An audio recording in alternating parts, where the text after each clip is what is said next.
Hello and welcome to this next lecture of semaphore and mutex.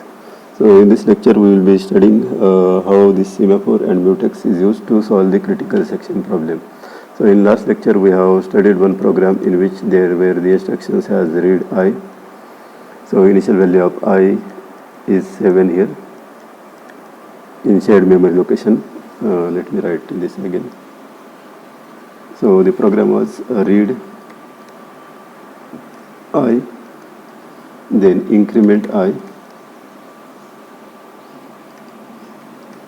and write I. These were the three instructions executed by two programs or two threads. The two threads executes following program. And we have seen that there will be a problem if they both are accessing this critical section at the same time. And what was the problem? The end result was wrong. We expected that result will be a 9 after execution of T1 and T2, but we are getting the value as 8 if they are executing simultaneously and accessing the variable at the same time. So to solve this problem, we will be using the semaphore and the mutex. So first we will understand what is semaphore. So semaphore, let me write here. Semaphore is a shared variable. So it is a shared variable.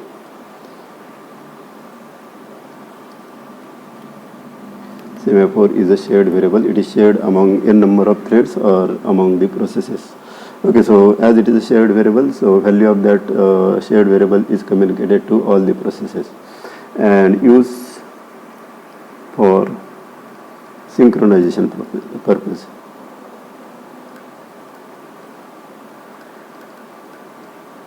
Used for the synchronization purpose. Okay, now how it is used for the synchronization purpose? So in other words, we can say semaphore is a signaling mechanism. Signaling mechanism. Semaphore is a signaling mechanism. That means whenever one thread is accessing the critical section, then other thread will wait. And whenever the first thread, for example, say this is the critical section, and let us say T1 is accessing. When T1 is accessing or T1 is inside this critical section, then T2 will wait outside here. T2 will wait outside here. And whenever this T1 will exit from here, this T1 will signal that he has done with a critical section, and then T2 will enter in the critical section. So this is called as the signaling mechanism. Signaling mechanism means only one thread will be allowed to enter into the critical section. This square is a critical section. So for example, say T1 has entered first. So whenever T1 has entered first, then T2 will not be allowed to enter into the critical section. Here T2 will wait outside the critical section, and whenever T1 will finish its execution, at that time T1 will go outside this critical section by signaling. Signaling means it will tell the T2 that he has finished his work, so T2 will be allowed to enter into the critical section. Then T2 will enter in the critical section, and then again it will signal that he has finished with critical section. So for this critical section, there are two methods in the semaphore. These methods are wait method and a signal method. Wait method is used for blocking, and signal method is used for allowing. Signal method is used for allowing the other threads to start their execution, or if you want the exact functions of semaphore, let me write semaphore functions.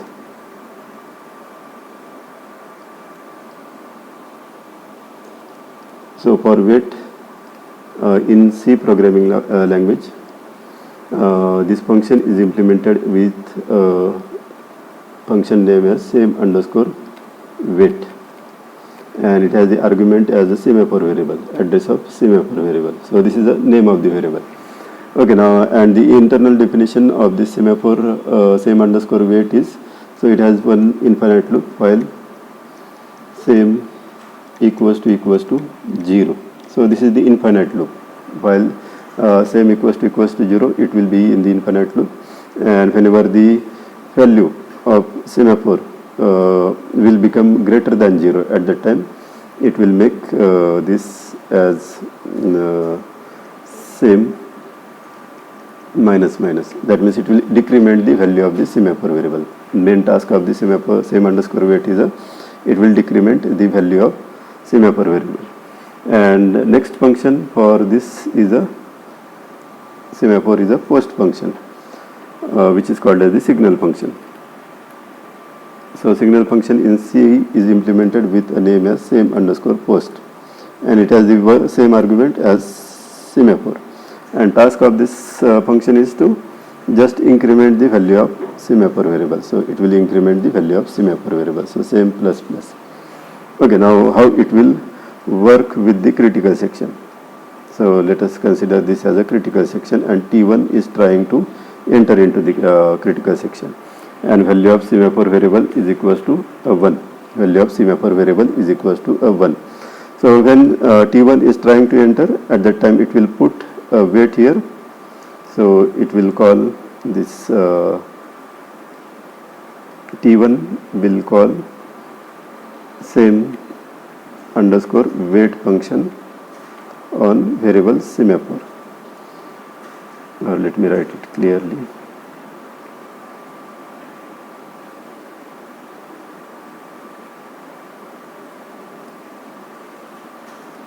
This T1 here will call same underscore wait function with a variable as semaphore. Okay, so it will check the value of the semaphore variable. Okay, so what wait function will do? It will check whether the semaphore value is 0 or not, but initial value of the semaphore is 1. So this loop will be broken because semaphore value is not a 0. That means this condition is false, and if condition is false, it will break out of this loop and will decrement the value of semaphore variable. So value of semaphore variable, initially it was 1, now it will become a 0. Now it will become a 0, and then T1 will be allowed to enter into the critical section. T1 will be allowed to enter into this critical section because this function is finished. Okay, now while T1 is in critical section, let us consider that T2 arrived and T2 is calling the same function, that is same underscore wait. Okay, now what will happen for T2? So T2 have called this same underscore wait. So same underscore wait will check the value of the semaphore variable. It is 0 here. So it will be here in the infinite loop. It will be here in the infinite loop. That means this loop will not be broken. So the T2 will be in the waiting state here. So it will wait. It will wait for the signal from T1. So T1 will finish its task, and then T1 will call same underscore post function. And what is happening in same underscore post function? In same underscore post function, this semaphore value is incrementing. So what will happen here? This semaphore value will become a 1, and whenever it will become a 1, the T2 was waiting here, so it will get a value of semaphore value as 1. So this while loop will be a false, and then this semaphore value will get decremented. It will become a 0, and then T2 will be allowed to enter into the critical section. So this is how this locking mechanism works in using a semaphore. Okay, so this problem we will solve with the help of the semaphore. So this is our critical section. So here we will put a lock same underscore wait for let us write this variable as S1, same underscore post, let us write this variable name as S1. Okay, now what will happen if we consider this as a locking mechanism here, where S1 value is 0. So S1 is a semaphore variable whose value is initial value of semaphore variable is a 1. Always semaphore variable have the initial value as a 1 if it is a binary semaphore. If it is a binary semaphore, its initial value is a 1. Okay, So if we put the lock here and lock here, then what will happen? Suppose, for example, here T1 have started its execution, so it will read the value as 7 here. Then T2 will try to enter into the critical section, but T2 will get blocked here. Why it will get blocked here? Because T1 have put the wait call and the semaphore value has become a 0. Then again T1's time is finished, so T2 will try to increment the value, but it is already blocked, so it will not be allowed to go to the next instruction. It is blocked here. T2 is blocked here, so it will not be allowed into to enter the critical section. So even though T1's time is finishing, then also the lock is with the T1, so T1 will execute this instruction, then it will execute this instruction, and then it will write the value of I as 8. And then after writing the value, the T1 will signal or will call the same post function, and whenever it will signal at that time, then only T2 will be allowed to enter into the critical section. So it will read the value of I as 7, it will read the value of I as 8, then it will increment the value of I as 9, and then finally it will write the value of I as 9. So that means finally we will get the value 9 that we had expected. So this problem of the critical section we have solved with the help of a semaphore. We have solved it with the help of the semaphore. Now let us study a semaphore in more detail. We have studied some functions of the semaphore.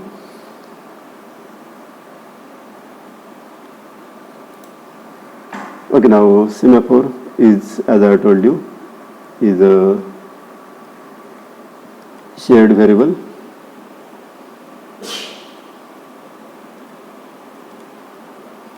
It is a shared variable, or it is also called as the signaling mechanism.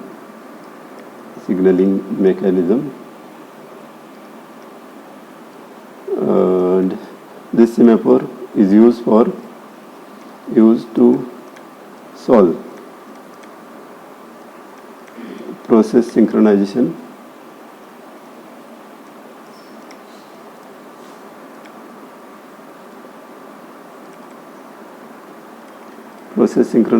and critical section problem.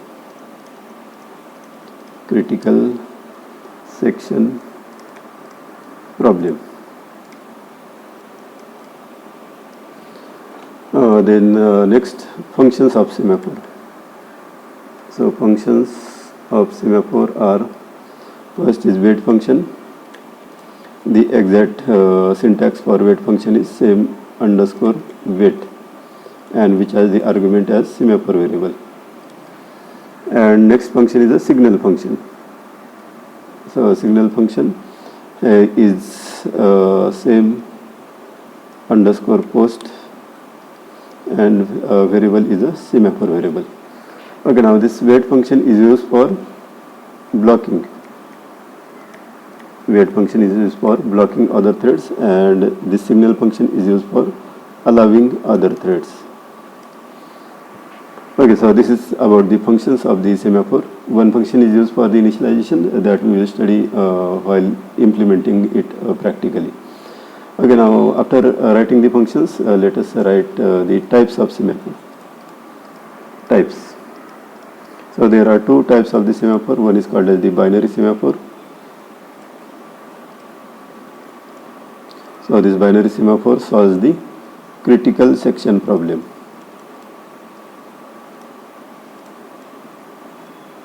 Binary semaphore is used to solve the critical section problem. Initial value, semaphore value in binary semaphore is either 1 or 0. There are only two possible values for the semaphore in binary semaphore, is 1 or a 0. And one more type of semaphore is there, that is called as the counting semaphore. Counting semaphore.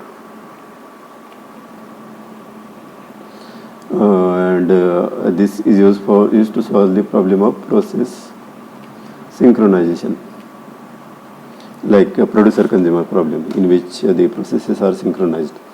Okay, so in the semaphore values here are, therefore